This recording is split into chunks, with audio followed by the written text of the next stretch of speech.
Hello friends, welcome to Apu Tumpa cook and travels Facebook page. আজ আপনাদের সাথে শেয়ার করব তেলাপিয়া মাছের রেসিপি। ভিডিওটি দেখতে সাথেই থাকুন। প্রথমে আমরা মাছগুলোকে পরিষ্কার পানি দিয়ে ধুয়ে নিব, তার সাথে একটু লবণ দিয়ে আর একটু ভালো করে মাছটাকে ক্লিন করে নিব। এরপরে হলুদ গুঁড়ো, সাথে মরিচের গুঁড়ো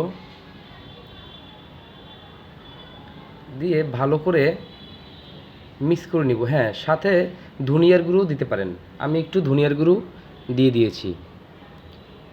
এখন তিনটা মাছকে ভালো করে মিক্স করতে হবে যেন মশলাগুলো মাছের গায়ে ভালোভাবে লেগে যায়। এরপর একটি কড়াইতে অবশ্যই কড়াইটা গরম করে নিতে হবে।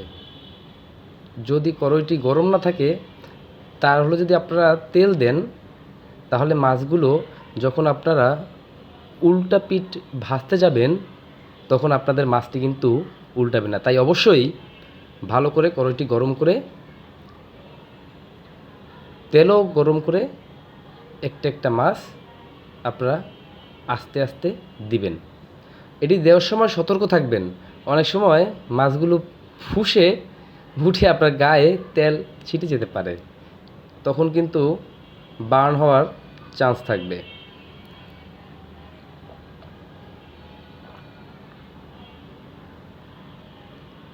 যখন দেখবেন মাছগুলো প্রায় ভাজা হয়ে এসেছে তখন মাছগুলোকে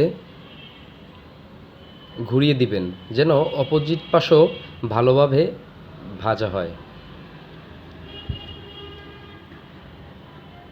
তবে চুলার পাওয়ারটা একটু কম রাখবেন, না হলে মাছটি পুড়ে যেতে পারে। আপনারা যারা রান্না করতে পারেন না বলে আপনারা বাহবা নিতে চান না গর্ববোধ করেন আমি জানি না, তবে রান্নাবান্না শেখাটা প্রত্যেকেরই দায়িত্ব। এই রান্নার কারণেই কিন্তু প্রতিটা সংসারে মাঝে মধ্যে অশান্তি হয়, বিশেষ করে ঘরের বউয়েরা শাশুড়িদের অনেক কথা শোনে শুধুমাত্র এই রান্নাটি না পারার কারণে।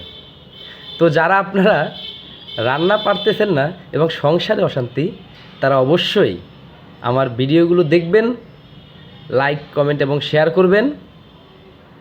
সংসারের অশান্তি দূরে থাকবে আশা করি। মাছগুলো ভাজা হয়ে যাওয়ার পরে আপনারা দারচিনি, জিরা, এক্সট্রা তেল নেওয়ার দরকার নাই। মাছ ভাজার সাথে যে তেলটা এক্সট্রা থাকবে ওইটা দিয়েই ভাজা হয়ে যাবে। আমি একটু আদা বাটা দিয়ে দিলাম। বেশি একটা মশলা দিব না, যতটা কম মশলায় রান্না করা যায়, এবং অবশ্যই কম তেল ইউজ করবেন। এটা আপনাদের লিভারের জন্য ভালো, নতুবা ফ্যাটি লিভার হয়ে যাবে। বর্তমানে তো মানুষের ফ্যাটি লিভারের সমস্যা অনেক বেশি। একটু পাওয়ারটা কমিয়ে রাখবেন আপনারা যেন মশলাগুলো পুড়ে না যায়। পাওয়ার বেশি থাকলে মশলাগুলো পুড়ে যেতে পারে। এবং দেওয়ার পরে হালকা করে আপনারা এটাকে মিক্স করে লাড়াড়ি করবেন কিছুক্ষণ। যখন দেখবেন যে মশলাটি লাল হয়ে এসেছে তারপরে আপনারা অল্প করে পানি দিয়ে দিবেন। পানি দিয়ে মশলাটাকে কষাবেন। এখনও কিন্তু রান্নাটা হয়নি। রান্নাটি সম্পূর্ণ দেখার জন্য অবশ্যই সাথে থাকুন এবং দেখতে থাকুন তেলাপিয়া মাছের সহজ রেসিপি। মশলাটি কষানোর পরে পানিটা টেনে যাবে, তখন ঠিক এই রকম হবে, এবং তখনই আপনি বুঝতে পারবেন যে আপনার রান্নাটি অলমোস্ট হয়ে গিয়েছে। আপনারা যারা ঝাল কম খান তারা অবশ্যই মরিচ কম দিবেন। আমি মোটামুটি খাই, তাই 2-3টা কাঁচামরিচ সাথে অল্প একটু গুঁড়ো মরিচ অ্যাড করে নিয়েছি। মশলাটি কষানোর পরে আপনারা মাছের ঝোলের জন্য পানি দিবেন। পানিটি যখন গরম হয়ে উতরিয়ে যাবে তখন আপনারা ভাজা মাছটি ওই পানির মধ্যে দিয়ে দিবেন।